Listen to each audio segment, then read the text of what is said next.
بسم اللہ الرحمن الرحیم۔ حضرت نوح علیہ السلام کا ذکر۔ حضرت ابو امیمہ سے روایت ہے، ایک حدیث میں ہے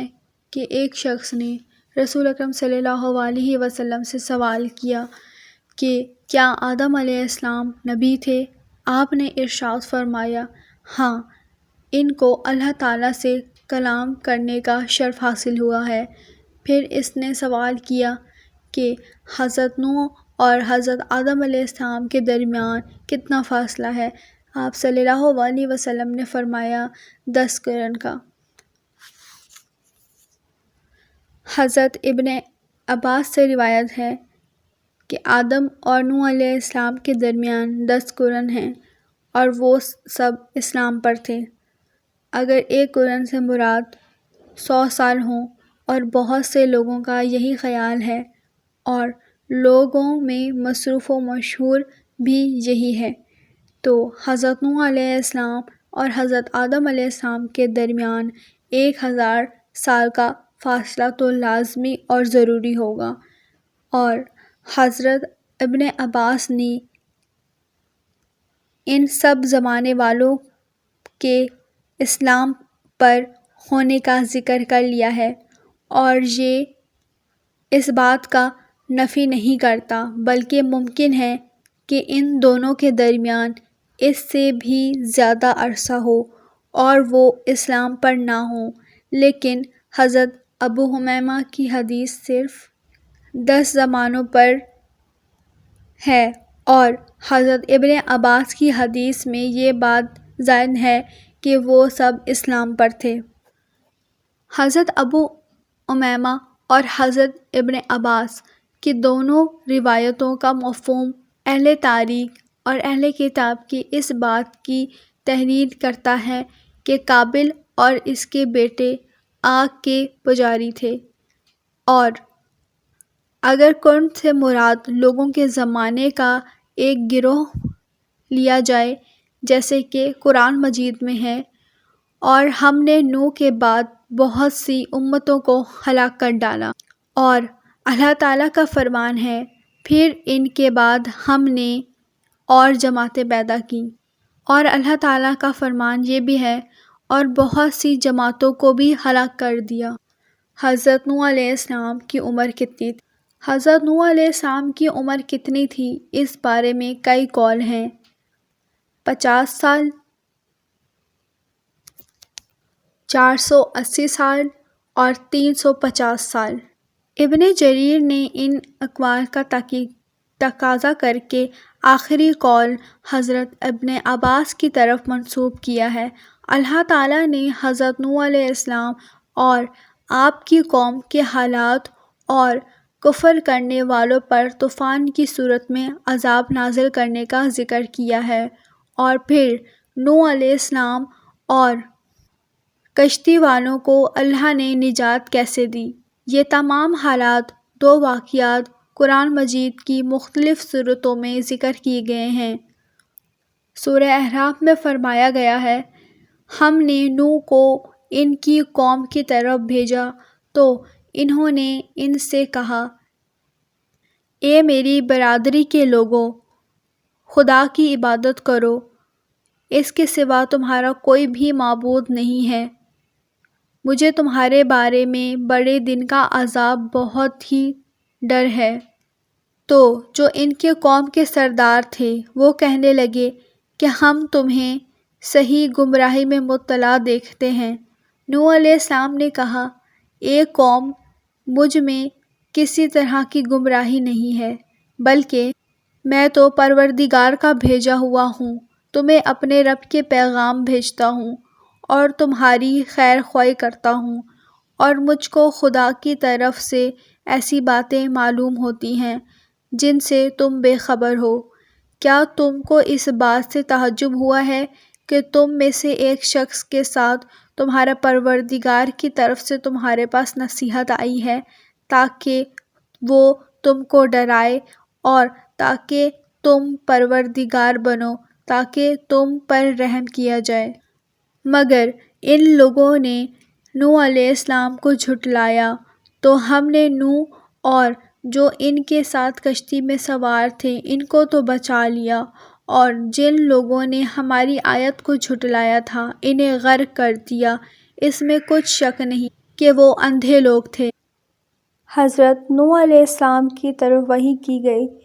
کہ تیری قوم میں سے جو ایمان لا چکے ہیں ان کے اور کوئی ایمان نہیں لائے گا، تو جو کام یہ کر رہے ہیں ان کی وجہ سے تم غم نہ کھاؤ، اور ایک کشتی ہمارے حکم سے ہمارے روبرو بناؤ،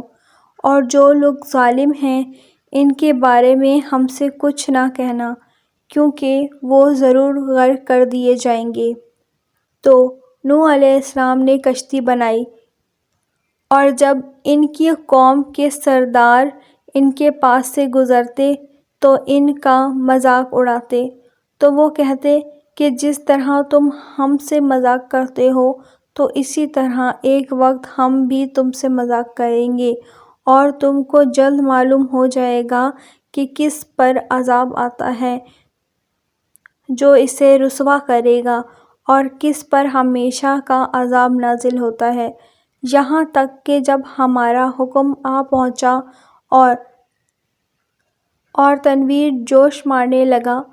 تو ہم نے نوح علیہ السلام کو حکم دیا کہ ہر قسم کے جانداروں میں سے جوڑا جوڑا لے لو، اور جس کی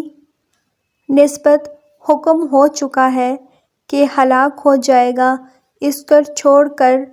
گھر والوں کو، اور جو حکم لایا ہوا اس کو کشتی میں سوار کر لو۔ اور ان کے ساتھ بہت کم ہی لوگ ایمان لائے تھے۔ نوح علیہ السلام نے کہا کہ اسی کا نام لے کر اس میں سوار ہو جاؤ کہ اس کے ہاتھ میں ہے سب، اس کا چلانا اور اس کا ٹھہرنا، بے شک میرا پروردگار بخشنے والا مہربان ہے۔ اور وہ ان کو لے کر طوفان کی لہروں میں چلنے لگی۔ لہریں کیا تھیں، گویا پہاڑ تھے۔ اس وقت نوح علیہ السلام نے اپنے بیٹے کو کہ وہ کشتی سے الگ تھا پکارا کہ بیٹا ہمارے ساتھ سوار ہو جاؤ اور کافروں میں شامل نہ ہو۔ اس نے کہا نہیں، میں پہاڑ سے جا لگوں گا اور مجھے پانی سے بچا لے گا۔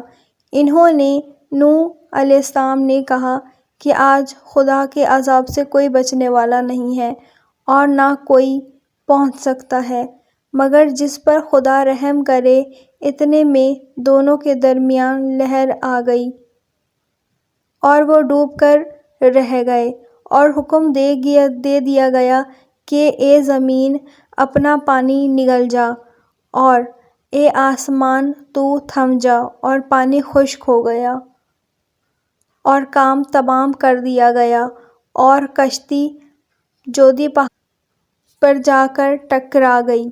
اور کہہ دیا گیا کہ بے انصاف لوگوں پر لعنت ہو۔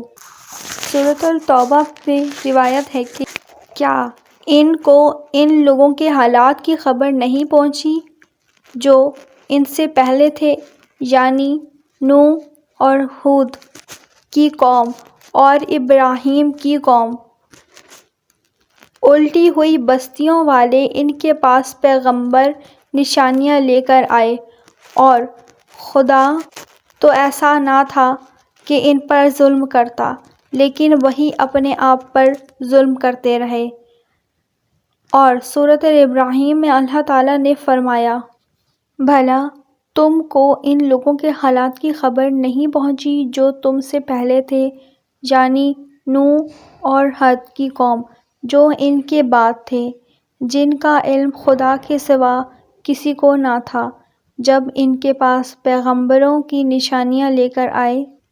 تو انہوں نے اپنے ہاتھوں کو منہ پر رکھ دیا کہ خاموش رہو، اور کہنے لگے کہ ہم تو تمہاری رسالت کو تسلیم ہی نہیں کرتے، اور جس چیز کی طرف تم ہمیں بلاتے ہو ہم اس سے بڑے ہی شعبے پر ہیں۔